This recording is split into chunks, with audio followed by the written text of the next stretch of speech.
আর সফলতার জন্য আল্লাহর উপর ভরসা খুবই জরুরি। আল্লাহ কোরআনে বলেন সূরা আল ইমরান অধ্যায় 3 আয়াত 160, যদি আল্লাহ চান কেউ পেছনে ফেলতে পারবে না, আর তিনি সাহায্য না করলে কে আছে এমন যে সাহায্য করবে? আর মুমিন লোকগণ কেবল আল্লাহর উপরে ভরসা করেন। আল্লাহ বলেন সূরা আনকাবুত অধ্যায় নম্বর 29 আয়াত নম্বর 69 যে যদি চেষ্টার সংগ্রাম করো আল্লাহ সুবহানাহু ওয়া তাআলার পথে তিনি পথ খুলে দেবেন। আল্লাহ আরো বলেন সূরা নাহাল অধ্যায় 17 আয়াত 43 এবং সূরা আম্বিয়া অধ্যায় 21 আয়াত 7, ফাসআলু আহলিয যিকরি ইন কুনতুম লা তা'লামুন। যদি তোমরা না জানো তাকে জিজ্ঞেস করো যে জানে, তার কাছে যার জ্ঞান আছে। তাই সফলতার জন্য প্রথম আল্লাহর উপর ভরসা, দ্বিতীয় হচ্ছে চেষ্টা করা, সাধনা করা আল্লাহ সুবহানাহু ওয়া তাআলার পথে, তৃতীয় হচ্ছে যে জানে তাকে জিজ্ঞেস করা। পরিকল্পনাটাও জরুরি, গন্তব্য থাকাটাও জরুরি। আর আমরা যখন পড়ে দেখি ম্যানেজমেন্ট গুরু বই, অনেক গন্তব্য নির্ধারিত আর সেটা তারা দিয়েছে। তবে আমার কাছে সেরা প্ল্যানিং, সবচেয়ে সেরা গন্তব্য হচ্ছে ইসলামিক, ISLAMIC, আই এটা দিয়ে ইসলামিক। আপনার গন্তব্য আল্লাহ সুবহানাহু ওয়া তাআলা এবং নবী মুহাম্মদ সাল্লাল্লাহু আলাইহি সাল্লামের শিক্ষা অনুযায়ী হতে হবে। আপনার গন্তব্য কোরআন এবং সর্বশেষ এবং চূড়ান্ত বার্তাবাহক নবী মুহাম্মদ সাল্লাল্লাহু আলাইহি সাল্লামের হাদিসের অনুযায়ী হতে হবে। এটা ইসলামিক হতে হবে। এক নম্বর। এস হচ্ছে লক্ষ্য নির্দিষ্ট হতে হবে, স্পেসিফিক হতে হবে, অস্পষ্ট হবে না। আরেকটা উদাহরণ দিচ্ছি। ধরেন একজন শিক্ষক ছাত্রদের ধনুবিদ্যা সম্পর্কে শিক্ষা দিচ্ছেন, আর ছাত্রদের বললেন, যারা তীর চালানো শিখছিল, গাছের ডগায় বসা একটা পাখিকে নিশানা করছিল। সবাই নিশানা করছে, শিক্ষক বললেন আমি না বললে কেউ তীর ছুড়বে না। প্রথম ছাত্রকে বললেন নিশানা করেছো? সে বলল হ্যাঁ। তুমি কি দেখছো? সে বলল বন দেখছি, গাছ দেখছি, পাখিটাকেও দেখছি। দ্বিতীয় ছাত্রকে বললেন তুমি কি দেখছো? সে বলল স্যার গাছটা দেখছি, গাছের ডাল দেখছি, আর পাখিটাকেও দেখছি। তৃতীয় ছাত্রকে বললেন তুমি কি দেখছো? সেই ছাত্র বলল আমি শুধু গাছের ডাল দেখছি আর পাখি আর পাখির চোখ। চতুর্থ ছাত্রকে বললেন তুমি কি দেখছো? সেই ছাত্র বলল স্যার আমি শুধু চোখ দেখছি আর অন্য কিছুই দেখছি না। শিক্ষক বললেন এবার তীর ছুঁড়ে দাও, আর তীরটা পাখিটার চোখে গিয়ে লাগলো। আপনার লক্ষ্য স্পেসিফিক হতে হবে, নির্দিষ্ট হতে হবে। কোনো ভ্রমণকারীর মতো হলে হবে না, যার কোনো উদ্দেশ্য নেই। কুকুরটার মতো না, যে গাড়ির পেছনে ছুটছে উদ্দেশ্য ছাড়া। তৃতীয় বিষয় এল দিয়ে বোঝাচ্ছে এটা লাভজনক হতে হবে। প্রথমত পরকালের জন্য লাভজনক হতে পারে আখিরাতে, আবার এটা আমাদের জন্য সমানভাবে লাভজনক হতে পারে এই পৃথিবীতেও। তবে গুরুত্ব হচ্ছে আখিরাত। আল্লাহ কোরআনে বলেন সূরা বাকারা অধ্যায় 2 আয়াত 201, রব্বানা আতিনা ফিদ দুনিয়া হাসনাতাও ওয়া ফিল আখিরাতি হাসনাতাও ওয়া কিনা আযাবান নার। হে আল্লাহ আমাদের কল্যাণ দাও দুনিয়া এবং আখিরাতের, আর দোজখের আগুন থেকে রক্ষা করো। সুতরাং লাভজনক হতে হবে, উপকার থাকতে হবে, প্রথমত পরকালের, তারপর এই দুনিয়া। তবে বেশি গুরুত্ব হচ্ছে আখিরাতের, তারপর দুনিয়ার। এমন যেন না হয় যে দুনিয়ার লাভ আখিরাতের লাভকে নষ্ট করে দেবে। চতুর্থ হচ্ছে এ দিয়ে তীক্ষ্ণ বোঝাবে, যথাযথ হতে হবে, সঠিক হতে হবে, লক্ষ্য সুতীক্ষ্ণ যথাযথ হবে। এম হচ্ছে পরিমাপ, লক্ষ্যটা পরিমাপযোগ্য হতে হবে। পরিমাপযোগ্য হতে হবে, নির্দিষ্ট হতে হবে। নির্দিষ্ট হওয়ার পর এর একটা সীমা থাকতে হবে। যেমন ধরেন একজন নির্মাতা বলল আমি পৃথিবীর সবচেয়ে উঁচু দালান তৈরি করতে চাই, লক্ষ্য নির্দিষ্ট, তবে সীমা নির্ধারণের জন্য সে জরিপ চালাবে পৃথিবীর সবচেয়ে উঁচু দালান কোনটি।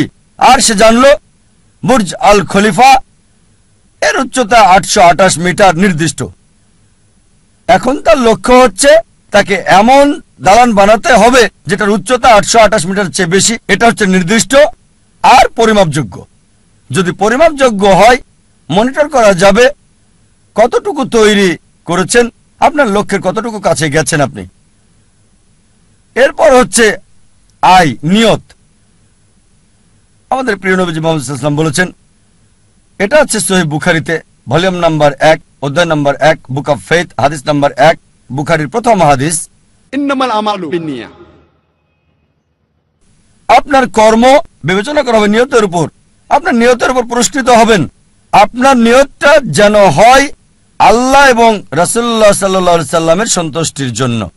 বিখ্যাত হওয়া, জনপ্রিয় হওয়া কারো ইচ্ছা থাকা উচিত না। যদি বিখ্যাত হওয়া উদ্দেশ্য হয় তাহলে আপনার লক্ষ্যটা ভুল। যদি উদ্দেশ্য হয় সন্তুষ্টি অর্জন আল্লাহ, আমাদের স্রষ্টা এবং রাসূলের, অবশ্যই আপনাকে আখিরাতে পুরস্কার দেওয়া হবে। আর ইনশাআল্লাহ আল্লাহ এই পৃথিবীতেও আপনাকে কল্যাণ দান করবেন। এটা ধারাবাহিকভাবে হতে হবে লক্ষ্য অর্জন পর্যন্ত। যদিও লক্ষ্য অর্জনের সময় সীমিত হয় বা সীমিত না হয়, সব সময় ধারাবাহিক হতে হবে।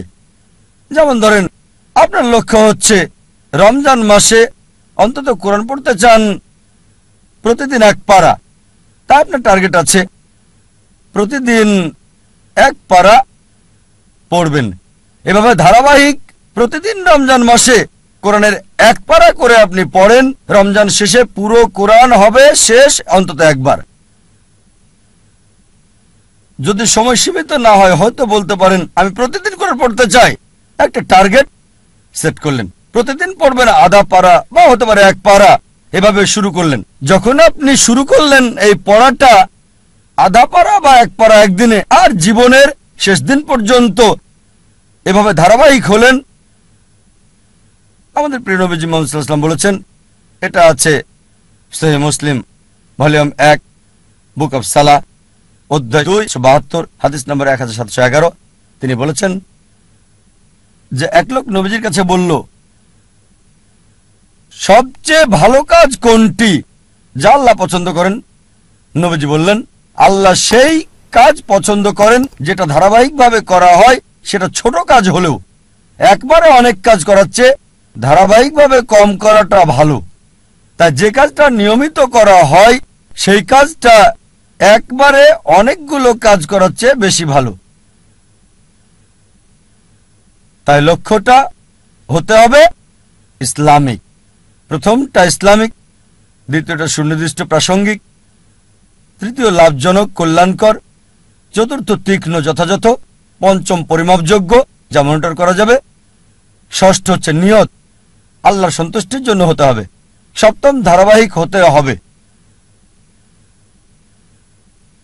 আরেকটা উদাহরণ দিচ্ছি, আমরা অনেকে উইলমা রুডলফের ইতিহাস জানি। উইলমা রুডলফ একজন মেয়ে যে শৈশব থেকেই ভয়ানক রোগ পোলিওতে আক্রান্ত ছিল, আর ডাক্তার তার পায়ে ব্রেস লাগিয়ে রাখত। ডাক্তার বলল এই মেয়ে কখনোই হাঁটতে পারবে না। তার মা তাকে উৎসাহ দিত আর বলতো, উইলমা তুমি যা করতে চাও তাই তুমি করতে পারো।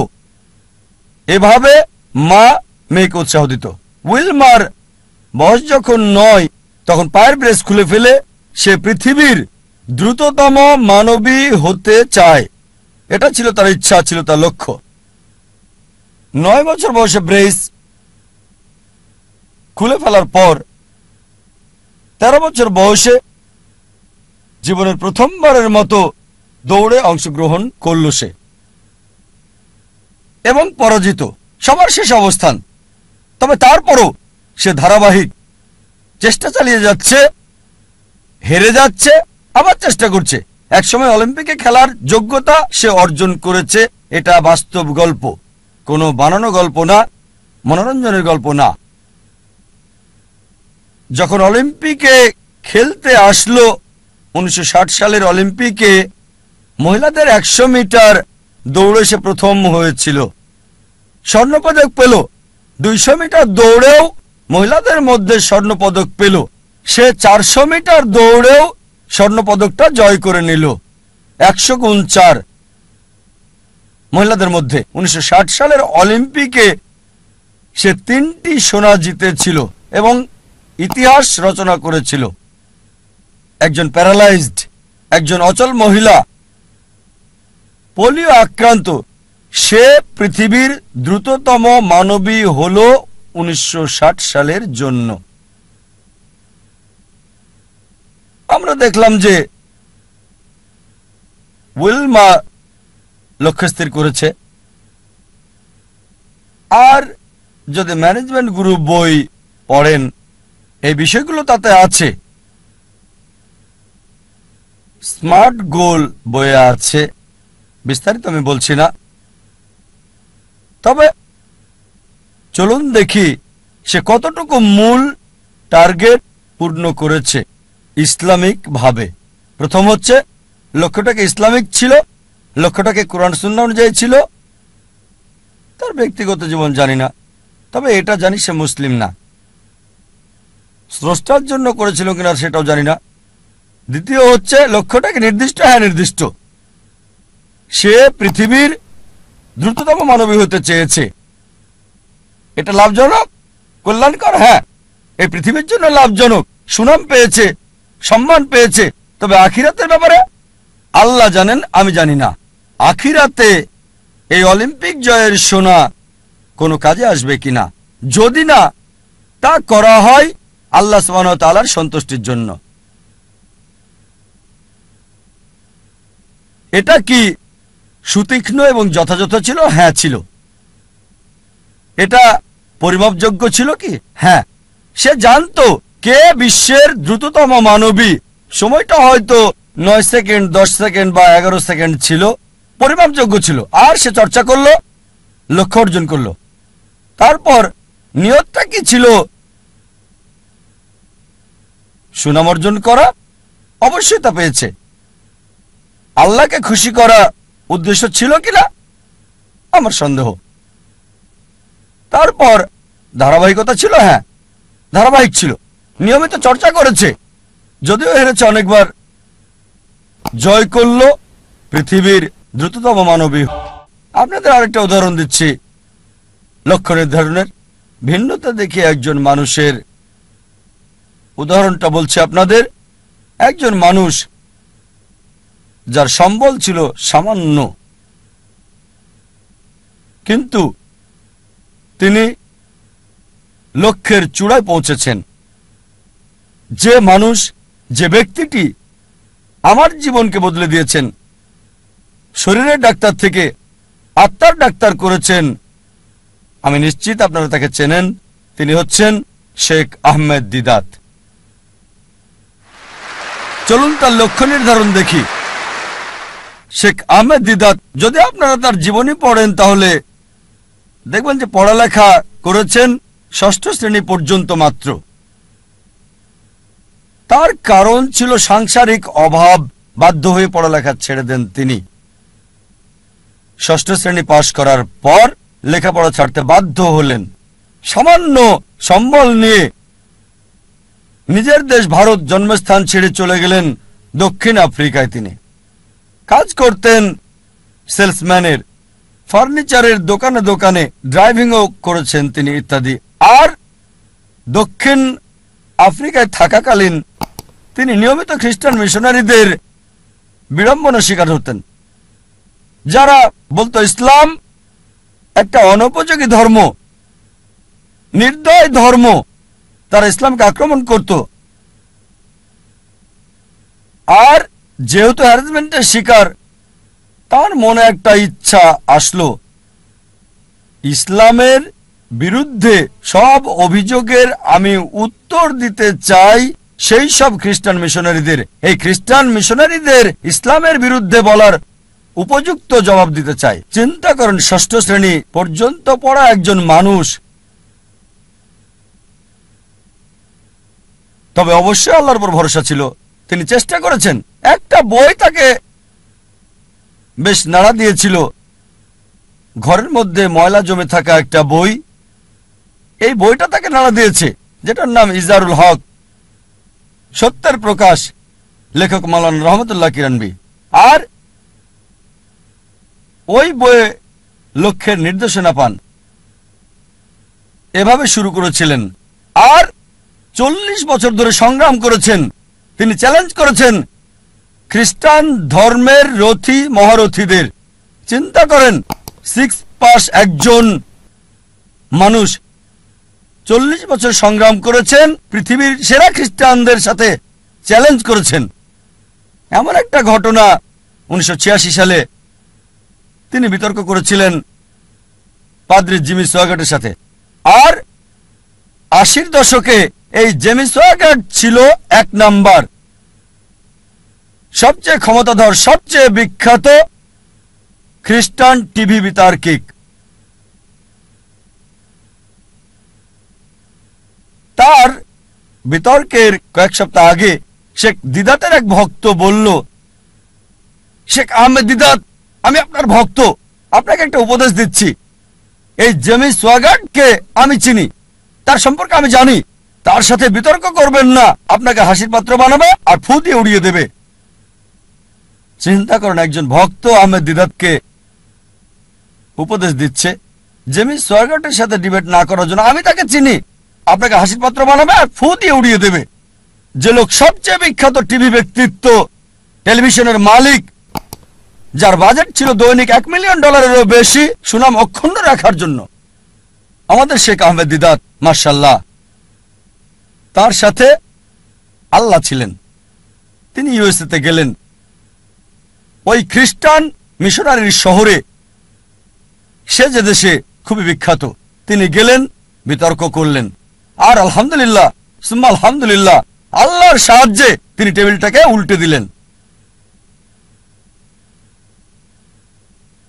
চিন্তা করেন, একজন মানুষ সামান্য পুঁজি নিয়ে, স্কুলও পাশ করেননি, গ্র্যাজুয়েশন তো দূরের কথা, চ্যালেঞ্জ করেছেন খ্রিস্টান সম্প্রদায়ের প্রধান নেতাদেরকে। তারপর থেকে তিনি সবচেয়ে বড় বাধা বিশ্ব খ্রিস্টান নেতাদের জন্য, খ্রিস্টান মিশনারিদের জন্য। একা একজন মানুষ, শেখ আহমেদ দিদাত, আল্লাহ সুবহানাহু ওয়া তাআলার সাহায্যে সমগ্র খ্রিস্টানদের চ্যালেঞ্জ করেছেন।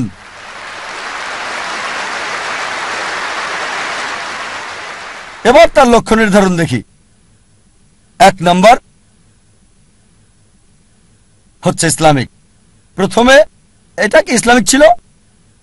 কোরআন এবং সহিহ হাদিস মোতাবেক এটা কি আল্লাহ এবং রাসূলের জন্য ছিল? স্বাভাবিকভাবে হ্যাঁ ছিল। এ কারণেই তিনি লক্ষ্য অর্জন করেছিলেন। দ্বিতীয় হচ্ছে, এটা কি নির্দিষ্ট ছিল? হ্যাঁ, তার লক্ষ্য নির্দিষ্ট ছিল। আমি ইসলামের বিরুদ্ধে অভিযোগের উত্তর দিতে চাই, এটা ছিল নির্দিষ্ট। যথাযথ জবাব দিতে চাই, অমুসলিমদের মন থেকে ইসলাম সম্পর্কে ভুল ধারণাটা সরাতে চাই আমি। তৃতীয় বিষয় হচ্ছে, এটা কি লাভজনক ছিল, কল্যাণকর ছিল? তিনি আখিরাতের লাভ চেয়েছেন, আর ইনশাল্লাহ ইনশাল্লাহ আল্লাহ তাকে জান্নাত দেবেন ইনশাল্লাহ। কিন্তু আখিরাতের কল্যাণের পাশাপাশি দুনিয়াতেও সম্মান পেয়েছেন। দেখেন, 6ষ্ঠ শ্রেণী পাস একজন মানুষ 1986 সালে মুসলিম বিশ্বের নোবেল পেলেন মানবতার সেবায়, বাদশাহ ফয়সাল পুরস্কার তাকে দেওয়া হয়েছিল। 6ষ্ঠ শ্রেণী পাস লোক, তিনি পুরস্কারের জন্য করেননি, হয়তো পেয়েছেন $200, সেজন্য করেননি। পুরস্কারটা ছিল হয়তো স্বর্ণ, সেজন্য করেননি। তিনি করেছেন আল্লাহ এবং রাসূলের জন্য। আল্লাহ আখিরাতে পুরস্কার দেবেন, এই দুনিয়াতেও লাভজনক। তারপর এটা কি তীক্ষ্ণ ছিল, যথাযথ ছিল? খুবই তীক্ষ্ণ, যথাযথ সময়ে তার কৌশল সবকিছু যথাযথ ছিল। যখন খ্রিস্টান মিশনারিরা মুসলিমদের বদনাম করত, আমাদের অবস্থান ছিল যখন একেবারে নিচে।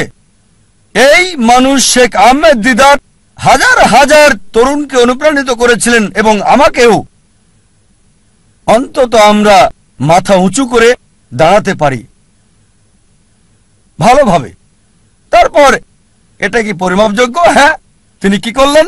খ্রিস্টান মিশনারিদের লেখা বইগুলো সংগ্রহ করলেন, যেগুলো ছিল ইসলামের বিরুদ্ধে লেখা, যেমন জন গিলক্রিস্ট, এইসব বই জেমস সোগার্ট, আর সেগুলো উত্তর দিলেন। যখন তারা কোরআন এবং ইসলামকে আক্রমণ করত, তিনি জবাব দিতেন তাদের বাইবেল থেকে। কোরআনের আয়াতগুলো সেগুলোর উপরে প্রয়োগ করতেন আর ফলাফল পেতেন পরিমাপযোগ্য। এরপর তার নিয়ত কি ছিল? বিখ্যাত হওয়া নিয়ত ছিল না, বাদশাহ ফয়সাল পুরস্কার পাওয়াটা উদ্দেশ্য ছিল না। নিয়ত ছিল আল্লাহ এবং তার রাসূলের সন্তুষ্টি অর্জন। তারপর ধারাবাহিকতা ছিল, হ্যাঁ ছিল। চিন্তা করেন, তিনি সংগ্রাম করেছেন 40 বছর। তার ইতিহাস পড়লে দেখবেন তার অফিসটা ছিল ছোট্ট একটা ঘর। আর আমাদেরকে বলেছেন সাদা কালো 1000 পাম্পলেট ছাপানোর আগে তাদের মিটিং করতে হতো। চলো মিটিং করি, 1000 সাদা কালো পাম্পলেট আমরা ছাপাতে পারবো কিনা।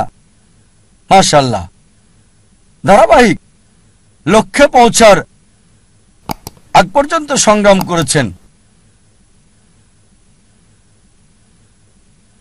উইলমা রুডলফ এবং শেখ আহমেদ দিদাতের মধ্যে যে পার্থক্য দেখি, তা হলো উইলমা রুডলফের দূরদর্শিতা ছিল না। এই পৃথিবীতে অনেক মূল্য, কিন্তু শেখ আহমেদ দিদাত ছিলেন দূরদর্শী। আর এটা ছিল আখিরাতের জন্য। ইনশাআল্লাহ আল্লাহ তাকে পুরস্কার দেবেন আখিরাতে, দুনিয়াতেও তাকে পুরস্কার দিয়েছিলেন।